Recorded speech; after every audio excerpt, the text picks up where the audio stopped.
सिराज, अफसाना निगार सादत हसन मंटो। नागपाड़ा पुलिस चौकी के उस तरफ जो छोटा सा बाग है, उसके बिल्कुल सामने ईरानी के होटल के बाहर बिजली के खंबे के साथ लगकर ढूंढो खड़ा था।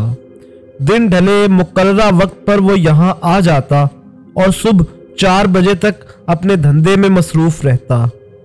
मालूम नहीं उसका असल नाम क्या था, मगर सब उसे ढूंढू कहते थे।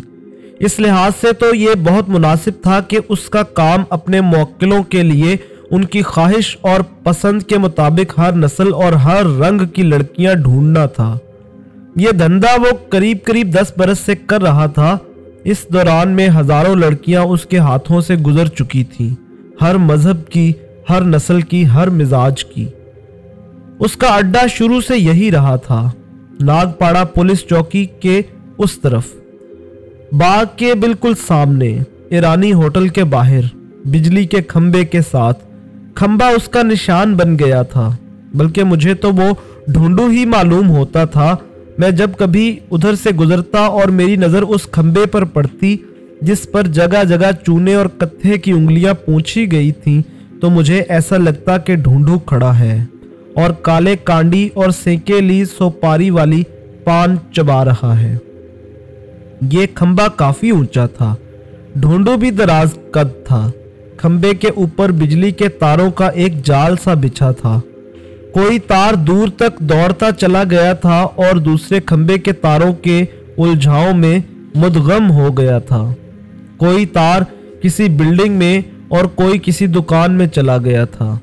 ऐसा लगता था कि इस खंबे की पहुंच दूर दूर तक है। वो दूसरे खंभों से मिलकर गोया सारे शहर पर छाया हुआ है। इस खंबे के साथ टेलीफोन के महकमे ने एक बक्स लगा रखा था, जिसके जरिए से वक्तन फवक्तन तारों की दुरुस्ती वगैरह की जांच पड़ताल की जाती थी।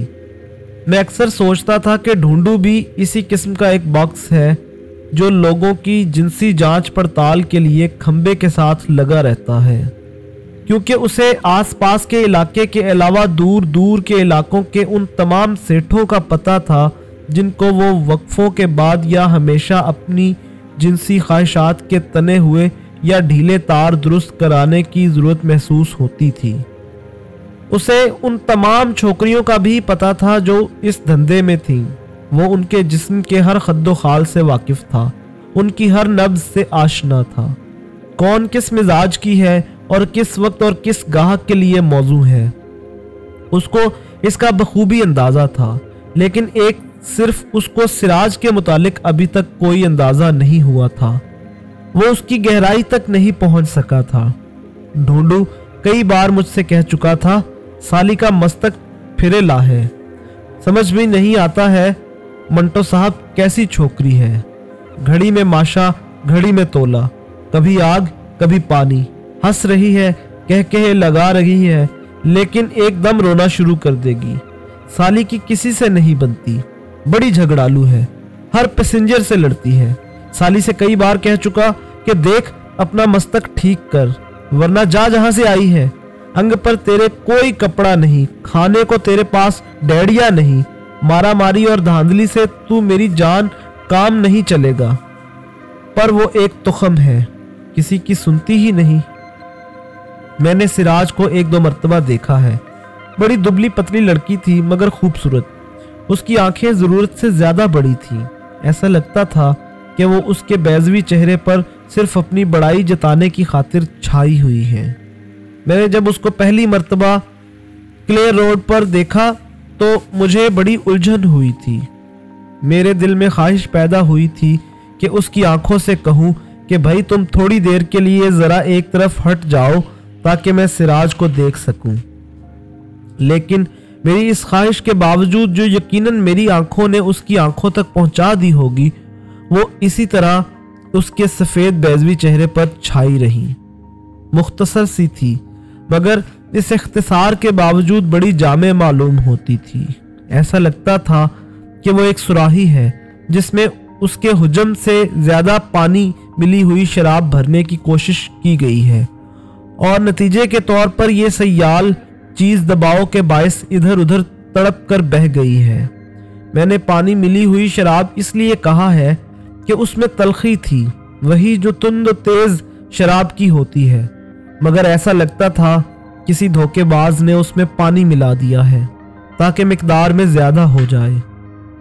मगर सिराज में नसाइयत की जो मिकदार थी वैसी की वैसी मौजूद थी, और उस झुंझलाहट से जो उसके घने बालों से, उसकी तीखी नाक से, उसके भिंचे हुए होंठों से और उसकी उंगलियों से जो नक्शा नवीसों की नोकीली और तेज तेज पेंसिलें मालूम होती थी, मैंने ये अंदाजा लगाया था कि वो हर चीज से नाराज है।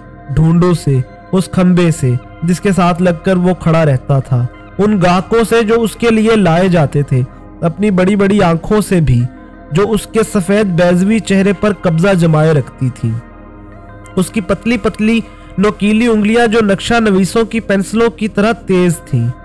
ऐसा मालूम होता था कि वो उनसे भी नाराज है, शायद इसलिए कि जो नक्शा सिराज बनाना चाहती थी वो नहीं बना सकती थी। ये तो एक अफसाना निगार के तासुरात हैं जो छोटे से तिल में संगे अस्वद की तमाम सख्तियां बयान कर सकता है।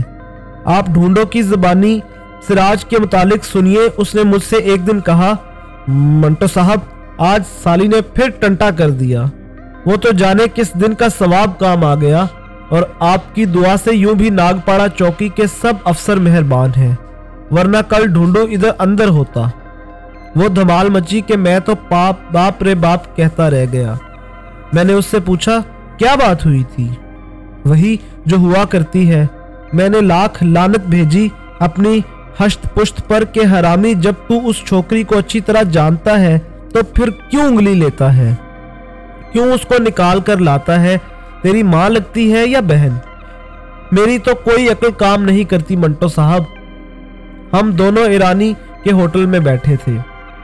ढूंढू ने कॉफी मिली, चाय पिर्च में उंडेली और सड़प सड़प पीने लगा। असल बात यह है कि साली से मुझे हमदर्दी है। मैंने पूछा, क्यों? ढूंढू ने सर को एक झटका दिया। जाने क्यों, ये साला मालूम हो जाए तो ये रोज का टंटा खत्म ना हो। फिर उसने एकदम पिर्च में प्याली औंधी करके मुझसे कहा, आपको मालूम है अभी तक कंवारी है। यकीन मानिए कि मैं एक लहजे के लिए चकरा गया। कंवारी? आपकी जान की कसम।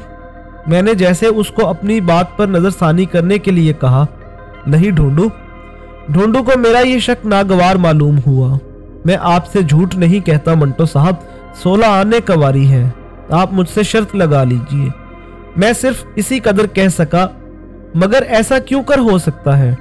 ढूंढू ने बड़े वसोक के साथ कहा, ऐसा क्यों होने को नहीं सकता? सिराज जैसी छोकरी तो इस धंधे में भी रहकर सारी उम्र कंवारी रह सकती है। साली किसी को हाथ ही नहीं लगाने देती।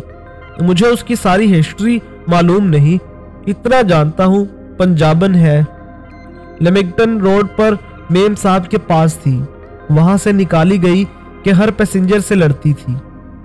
2-3 महीने निकल गए कि मैडम के होकर फिल्मी रिकॉर्ड सुनती रहती है। मेरे लिए यह तफसील काफी थी। उसके रद्दे अमल से मैं आपको आगाह नहीं करना चाहता कि अफसाना निगार की हैसियत से यह नामुनासिब है। मैंने ढूंढो से महज सिलसिला गुफ्तगू कायम रखने के लिए पूछा, तुम उसे वापस क्यों नहीं भेज देते? जबकि उसे इस धंधे से कोई दिलचस्पी नहीं, किराया तुम मुझसे ले लो। ढूंढो को यह बात नागवार मालूम हुई। मंटो साहब, किराए साले की क्या बात है? मैं नहीं दे सकता। मैंने टो लेनी चाहिए। फिर तुम उसे वापस क्यों नहीं भेजते? ढूंढो कुछ अरसे के लिए खामोश हो गया। कान में अड़से हुए सिगरेट का टुकड़ा निकालकर सुलगाया और धुएं को नाक के दोनों नथनों से बाहर फेंककर उसने सिर्फ इतना कहा, मैं नहीं चाहता कि वो जाए। मैंने समझा उलझे हुए धागे का एक सिरा मेरे हाथ में आ गया है।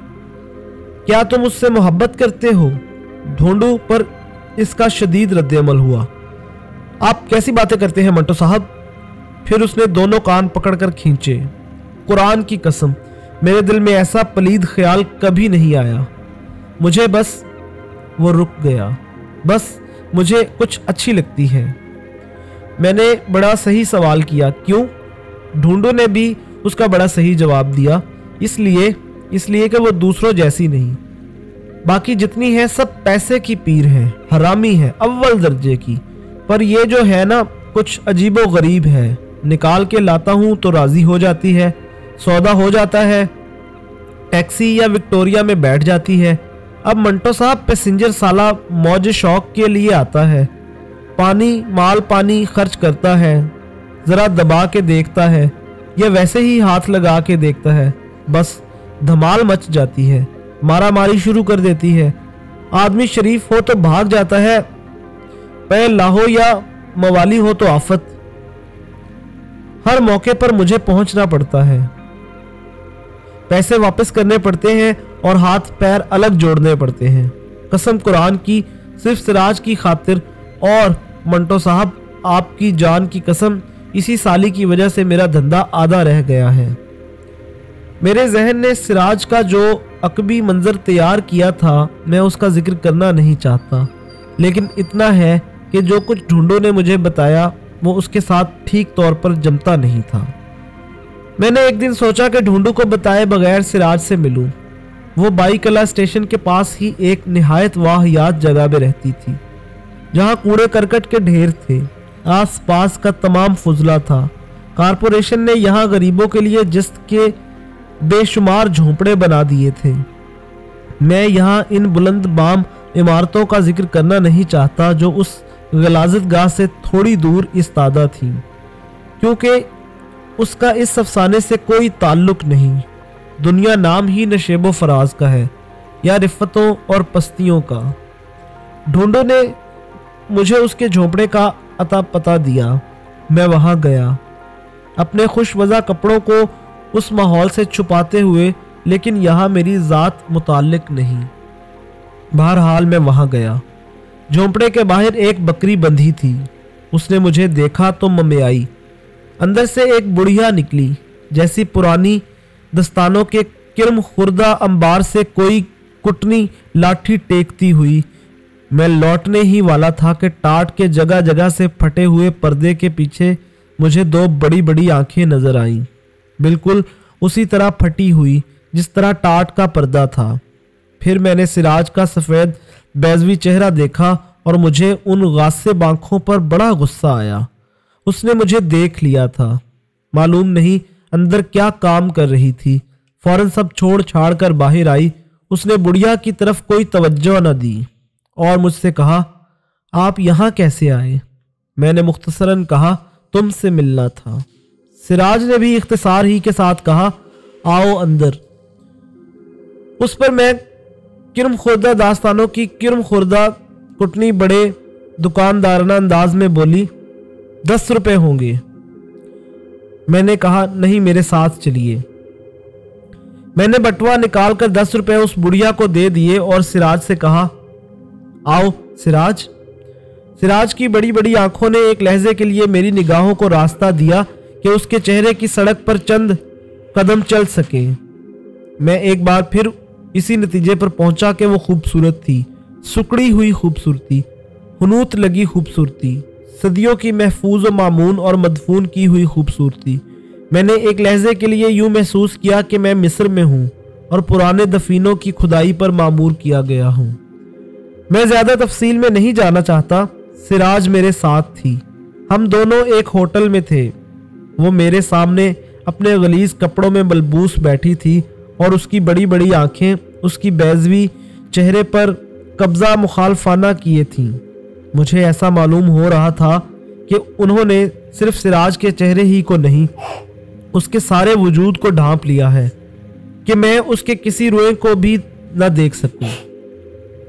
بڑھیا نے جو قیمت بتائی تھی میں نے ادا کر دی تھی۔ اس کے علاوہ میں نے 40 روپے اور سراج کو دیے تھے۔ میں چاہتا تھا کہ وہ مجھ سے بھی اسی طرح لڑے جھگڑے جس طرح وہ دوسروں کے ساتھ لڑتی جھگڑتی ہے۔ چنانچہ اسی غرض سے میں نے اس سے کوئی ایسی بات نہ کی جس سے محبت اور خلوص کی بو آئے۔ اس کی بڑی بڑی آنکھوں سے بھی خائف تھا۔ وہ اتنی بڑی تھی کہ میرے علاوہ میرے ارد گرد کی ساری دنیا بھی دیکھ سکتی تھی۔ وہ خاموش تھی۔ واہیات طریقے پر اسے چھیڑنے کے لیے ضروری تھا کہ میرے جسم और जहन में गलत किस्म की हरारत हो। चुनाचे मैंने विस्की के 4 पैग पिए और उसको आम पैसेंजरों की तरह छेड़ा। उसने कोई मज़ाहमत न की। मैंने एक ज़बरदस्त फजूल हरकत की। मेरा ख्याल था कि वो बारूद जो उसके अंदर भरी पड़ी है उसको भक्त से उड़ाने के लिए ये चिंगारी काफ़ी है, मगर हैरत है कि वो किसी कदर पुरसुकून हो गई। उठकर उसने मुझे अपनी बड़ी बड़ी आंखों के फैलाव में समेटते हुए कहा, चरस का एक सिगरेट मंगवा दो मुझे। शराब पियो? नहीं, चरस का सिगरेट पीऊंगी। मैंने उसे चरस का सिगरेट मंगवा दिया। उसे ठेठ चरसियों के अंदाज में पीकर उसने मेरी तरफ देखा। उसकी बड़ी बड़ी आंखें अब अपना तसल्लुत छोड़ चुकी थीं, मगर इसी तरह जिस तरह कोई गासिब छोड़ता है। उसका चेहरा मुझे एक उजड़ी हुई, एक बर्बाद शुदा सल्तनत नजर आया। ताख्त व ताराज मुल्क, उसका हर खत, हर खाल वीरानी की एक लकीर थी। मगर यह वीरानी क्या थी, क्यों थी? बाज़ औक़ात ऐसा भी होता है कि आबादियां ही वीरानों का बायस होती हैं। क्या वो किसी किस्म की कोई आबादी थी जो शुरू होने के बाद किसी हमलावर के बायस अधूरी रह गई थी और आहिस्ता आहिस्ता उसकी दीवारें जो अभी गज भर भी ऊंची उठी थीं खंडर बन गई थी। मैं चक्कर में था, लेकिन आपको मैं उस चक्कर में नहीं डालना चाहता। मैंने क्या सोचा, क्या नतीजा बरामद किया, उससे आपको क्या मतलब? सिराज कंवारी थी या नहीं, मैं उसके मुतालिक जानना नहीं चाहता था। सुल्फे के धुएं में अलबत्ता उसकी महजून व मखमूर आंखों में मुझे एक ऐसी झलक नजर आई थी जिसको मेरा कलम भी बयान नहीं कर सकता। मैंने उससे बातें करना चाही, मगर उसे कोई दिलचस्पी नहीं थी। मैंने चाहा कि वो मुझसे लड़े झगड़े, मगर यहां भी उसने मुझे नाउमीद किया। मैं उसे घर छोड़ आया। ढूंढो को जब मेरे इस खुफिया सिलसिले का पता चला तो वो बहुत नाराज हुआ। उसके दोस्ताना और ताजराना जज्बात दोनों बहुत बुरी तरह मजरूह हुए थे। उसने मुझे सफाई का मौका न दिया, सिर्फ इतना कहा, मंटो साहब आपसे ये उम्मीद न थी, और ये कहकर वो खंबे से हटकर एक तरफ चला गया। अजीब बात है कि दूसरे रोज शाम को वक्त मुकर्ररा पर वो मुझे अपने अड्डे पर नजर न आया। मैं समझा शायद बीमार है, मगर उससे अगले रोज भी वो मौजूद नहीं था। एक हफ्ता गुजर गया। वहां से मेरा सुबह शाम आना जाना होता था। मैं जब उस खंबे को देखता मुझे ढूंढू याद आता। मैं बाईकला स्टेशन के पास ही जो वाहियात जगह थी वहां भी गया, ये देखने के लिए कि सिराज कहाँ है, मगर वहां अब सिर्फ वो किरम खुर्दा कुटनी रहती थी। मैंने उससे सिराज के मुतालिक पूछा तो वो पोपली मुस्कुराहट में लाखों बरस की पुरानी जिनसी करवटें बदल कर बोली, वो गई और है, मंगवाऊं? मैंने सोचा इसका क्या मतलब है, ढूंढू और सिराज दोनों गायब हैं, और वो भी मेरी इस खुफिया मुलाकात के बाद। लेकिन मैं इस मुलाकात के मुतालिक इतना मुतरद्दिद नहीं था। यहाँ फिर मैं अपने ख्यालात आप पर जाहिर नहीं करना चाहता, लेकिन मुझे ये हैरत ज़रूर थी कि वो दोनों कहाँ गायब हो गए। उनमें मोहब्बत की किस्म की कोई चीज़ न थी। ढूंढू ऐसी चीज़ों से बालातर था। उसकी बीवी थी, बच्चे थे, और वो उनसे बेहद मोहब्बत करता था। फिर ये सिलसिला क्या था कि दोनों बैक वक्त गायब थे। मैंने सोचा हो सकता है कि अचानक ढूंढो के दिमाग में ये ख्याल आ गया हो कि सिराज को वापस घर जाना चाहिए। इसके मुतालिक वो पहले फैसला नहीं कर सका था, पर अब अचानक कर लिया हो। गालिबन 1 महीना गुजर गया। एक शाम अचानक मुझे ढूंढू नजर आया, उसी खंबे के साथ। मुझे ऐसा महसूस हुआ कि जैसे बड़ी देर करंट फेल रहने के बाद एकदम वापस आ गया है। उस खंबे में जान पड़ गई, टेलीफोन के डब्बे में भी, चारों तरफ ऊपर तारों के फैले हुए जाल, ऐसा लगता था आपस में सरगोशियां कर रहे थे। मैं उसके पास से गुजरा। उसने मेरी तरफ देखा और मुस्कुराया। हम दोनों ईरानी होटल में थे। मैंने उससे कुछ न पूछा। उसने अपने लिए कॉफ़ी मिली चाय और मेरे लिए सादा चाय मंगवाई, और पहलू बदलकर उसने ऐसी नशिस्त कायम की कि जैसे वो मुझे कोई बहुत बड़ी बात सुनाने वाला है। मगर उसने सिर्फ इतना कहा, और सुनाओ मंटो साहब। क्या सुनाए ढूंढो, बस गुजर रही है। ढूंढू मुस्कुराया। ठीक कहा आपने, बस गुजर रही है और गुजरती जाएगी, लेकिन ये साला गुजरते रहना या गुजरना भी अजीब चीज़ है। सच पूछिए तो इस दुनिया में हर चीज़ अजीब है। मैंने सिर्फ इतना कहा, तुम ठीक कहते हो ढूंढू। चाय आई और हम दोनों ने पीना शुरू की। ढूंढू ने पिर्च में अपनी कॉफ़ी मिली चाय उंडेली और मुझसे कहा, मंटो साहब, उसने मुझे बता दी थी सारी बात। कहती थी वो सेठ जो तुम्हारा दोस्त, उसका मस्तक फिरेला है। मैं हंसा। क्यों? बोली, मुझे होटल ले गया, इतने रुपए दिए, पर सेठों वाली कोई बात न की। मैं अपने अनाड़ीपन पर बहुत खफीफ हुआ। वो किस्सा ही कुछ ऐसा था ढूंढू। अब ढूंढू पेट भर के हंसा। मैं जानता हूँ, मुझे माफ़ कर देना, मैं उस रोज़ तुमसे नाराज़ हो गया था। उसके अंदाज़े गुफ्तगू में अनजाने में बेतकल्लुफ़ी पैदा हो गई, पर अब वो किस्सा खलास हो गया है। कौन सा किस्सा? उस साली सिराज का। और किसका? मैंने पूछा। क्या हुआ? ढूंढू गुटकने लगा। जिस रोज़ आपके साथ गई, वापस आकर मुझसे कहने लगी, मेरे पास 40 रुपए हैं, चलो मुझे लाहौर ले चलो। मैं बोला, साली, ये एकदम तेरे सर पर क्या भूत सवार हुआ? बोली, नहीं, चल ढूंढू, तुझे मेरी कसम। और मंटो साहब, आप जानते हैं मैं साली की कोई बात नहीं टाल सकता कि मुझे अच्छी लगती है। मैंने कहा, चल। सो टिकट कटा के हम दोनों गाड़ी में सवार हुए। लाहौर पहुंचकर एक होटल में ठहरे। मुझसे बोली, ढूंढू, एक बुर्का ला दे। मैं ले आया। उसे पहनकर वो लगी सड़क सड़क और गली गली घूमने। कई दिन गुजर गए। मैं बोला, ये भी अच्छी रही ढूंढू। सिराज साली का मस्तक तो फिरेला है। साला तेरा भी भेजा फिर गया जो तू इतनी दूर उसके साथ आ गया। मंटो साहब, आखिर एक दिन उसने टांगा रुकवाया और एक आदमी की तरफ इशारा करके मुझसे कहने लगी, ढूंढू, इस आदमी को मेरे पास ले आ, मैं चलती हूँ वापस सराय में। मेरी अक्ल जवाब दे गई। मैं टांगे से उतरा तो वो गायब। अब मैं उस आदमी के पीछे पीछे। आपकी दुआ से और अल्लाह ताला की मेहरबानी से मैं आदमी आदमी को पहचानता हूँ। 2 बातें की और ताड़ गया कि मौज शौक करने वाला है। मैं बोला, बम्बई का ख़ास माल है। बोला, अभी चलो। मैं बोला, नहीं, पहले माल पानी दिखाओ। उसने इतने सारे नोट दिखाए। मैं दिल में बोला, चलो ढूंढो, यहाँ भी अपना धंधा चलता रहे। पर मेरी समझ में ये बात नहीं आती थी कि सिराज साली ने सारे लाहौर में इसी को क्यों चुना। मैंने कहा, चलता है। टांगा लिया और सीधा सराय में। सिराज को खबर की। वो बोली, अभी ठहर। मैं ठहर गया। थोड़ी देर के बाद उस आदमी को जो अच्छी शक्ल का था अंदर ले गया। सिराज को देखते ही वो साला यूं बिदका जैसे घोड़ा। सिराज ने उसको पकड़ लिया।